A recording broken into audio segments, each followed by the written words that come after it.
Antoine Rioux, scénariste, essentiellement au cinéma. Mais moi, c'est Alain Farah. Je suis écrivain. La vraie occasion qui m'a été donnée, c'est d'adapter, donc avec Philippe Falardeau, 1000 secrets, 1000 dangers, comme co-scénariste aussi. Donc, on partage le même métier, même si je suis un noob, là, un petit peu. Je suis newbie à chaque scénario que je fais. Il ne faut pas avoir de prétention quand on fait le scénario, parce que, contrairement au roman, en tout cas, je pense, j'écris pas de roman, mais il y a 1000 personnes qui passent sur nos scénarios. C'est ça qui est malade en scénarisation. C'est que tu es backé tout le temps, tout le monde veut t'aider, puis tout ça. Tu as un WinRéal, tu as des producteurs, productrices, tu as des techniciens, tu as des gens qui viennent te dire ça, on peut pas faire ça. C'est ça, là, c'est ça. C'est ça. Puis toi, le cinéma, c'est arrivé comment dans ta vie? C'est une bonne question, ça. Je regardais Télé-Québec un soir. Il y a un film doublé qui passe, Orange Mécanique. Moi, j'ai aucune idée, j'ai 14-15 ans. Dans ma tête, le cinéma, c'est ce que je regardais le dimanche avec mes parents. Tu sais, Steven Seagal qui sauve du monde sur un bateau. Puis je vois Orange Mécanique, je fais le cinéma, c'est pas juste un divertissement, c'est de l'art. T'sais. Puis ça m'a donné la piqûre, puis ça m'a envoyé là-dessus complètement. Puis depuis ce temps-là, il n'y avait rien d'autre qui s'est imposé que ça. Juste faire du cinéma, ou d'en écrire, ou d'en faire, ou peu importe. Mais toi, je sais que t'es prof aussi. T'es écrivain. Toi, qu'est-ce qui t'a amené, justement, à faire cette adaptation-là?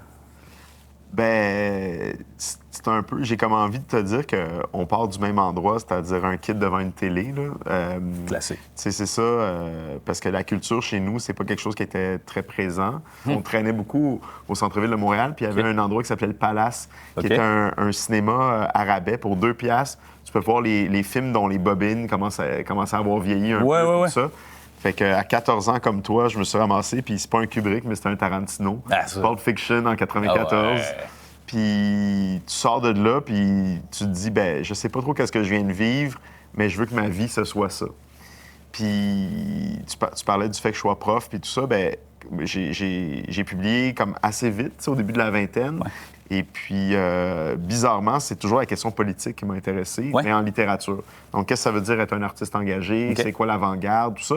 Mais ça a été vraiment une ligne littéraire, très littéraire. Ça a amené un livre qui s'appelle « Pourquoi Bologne » en 2013, et pour lequel, justement, on avait été approché, puis tout ça. Puis à l'époque, ben tu vas rire, mais tu sais, je me disais, non, tu sais, moi, je peux pas toucher au scénario, c'est un art en soi, puis tout ça. Fait que gérer ça pour moi. Fait que là, le monde, ils ont pogné des defs de Sodec, puis des ci, puis des ça, puis moi, je checkais ça de loin, puis il s'est rien passé. Mais non, évidemment. Fait que je me suis promis que la fois d'après, le roman d'après, ben là, j'allais justement m'impliquer. Fait que c'est comme ça que c'est arrivé.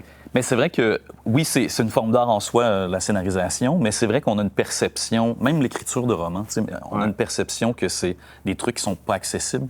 Alors que ma préoccupation pour le cinéma, parce qu'on veut parler de politique, pour moi, c'est de le rendre accessible. C'est que ce soit pour tout le monde. Moi aussi, dans ma famille, puis que ce soit ma famille très intime ou élargie, l'art, c'était pas quelque chose qui comptait. C'était pas quelque chose qui existait. Il n'y avait pas de livre à la maison, on n'écoutait pas de musique. T'sais. Puis c'est évidemment en avançant que j'ai découvert, que ce soit pour moi puis pour les autres, que c'était une des meilleures façons de communiquer avec l'autre. Et de rassembler, c'est ça. Il y a de quoi de religieux dans le cinéma que je trouve que tu peux pas trouver dans les autres formes d'art nécessairement. Puis ce que le cinéma peut amener justement de politique, c'est que tu peux regarder un film qui est hyper, mettons, pop, mais qui a un sous-texte. Puis c'est ce qui fait que je reviens toujours au cinéma comme outil de travail. C'est que je sais que si je réussis, je vais toucher des gens. Mais en littérature, puis avec le film que vous venez de faire, est-ce que tu as la même préoccupation de dire je veux pas juste raconter une bonne histoire, je veux aussi raconter des choses qui sont, mettons en guillemets, importantes? Bien, autrement, on le ferait pas. Tu sais, la nécessité, c'est ça qui te drive. Moi, il y avait cette volonté, tu parles du religieux, tout ça, d'arriver aussi à l'expérience collective. Parce qu'il reste quand même que le travail de la lecture, c'est quelque chose qui se fait intimement. Puis à un moment donné, tout le monde, tu sais, comme quand mettons, un livre rassemble, bien, il va quand même rassembler tout le monde à l'intérieur d'eux-mêmes. Tu comprends? Puis ils vont s'en parler, puis ça va être la conversation. Mais il n'y a pas ce moment de communion que tu vis quand les lumières sont fermées, quand il n'y a plus d'affaires de cellulaire, qu'il n'y a plus d'affaires. Puis ça, j'ai comme l'impression que c'est dur, tu sais. Puis moi, je le vis, là, on a un film qui sort, puis c'est comme, comment on va faire pour que les gens, tu sais, ils partent de chez eux, tu sais, puis ils se rendent en salle, puis ils vivent de quoi en salle, Ouais. puis on nous dit, on nous annonce des catastrophes, que c'est pas faisable, puis c'est difficile et tout. Mais moi, j'ai l'espoir que c'est ce désir-là, justement, du collectif Ouais. qui va peut-être permettre au cinéma de survivre. C'est un truc que tu peux pas répliquer dans ton salon. Ouais. Tu peux pas répliquer en lisant tout ça. Même si en lisant aussi, j'ai des frictions des fois, tu as des émotions qui sont incroyables.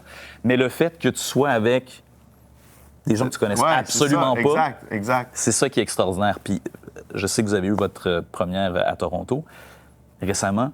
Le fait de faire un film en français avec des personnages qui sont issus des communautés culturelles, d'amener cet objet-là, on va dire dans un autre pays, clin d'œil, mettons. Je partage cet avis politique. Comment est-ce que toi, tu as vécu ça? Puis en groupe, comment vous avez vécu ça comme équipe, d'amener ce genre de film-là là-bas? Ouais.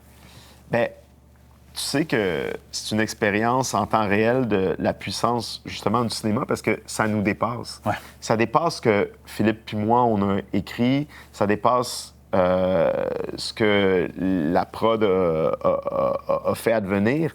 Le cinéma est plus fort que les films. Alors Absolument. là, je vais donner un exemple. Le père est obsédé, mon roman s'ouvre comme ça. C'est une phrase que mon père me disait, semble-t-il, pour me rassurer, mais ça m'a juste amené vers l'anxiété généralisée. Bien sûr. Mais c'est la vie est un piège qui sommeille dans la prison du temps. Ah ouais, ça, il essayait. C'est super, ça. Exact. Tu sais, comme. Puis c'est une forme de. Comment je pourrais dire? D'abandon. Tu sais, de dire, regarde, on est pris dans la vie, on est pris dans le temps.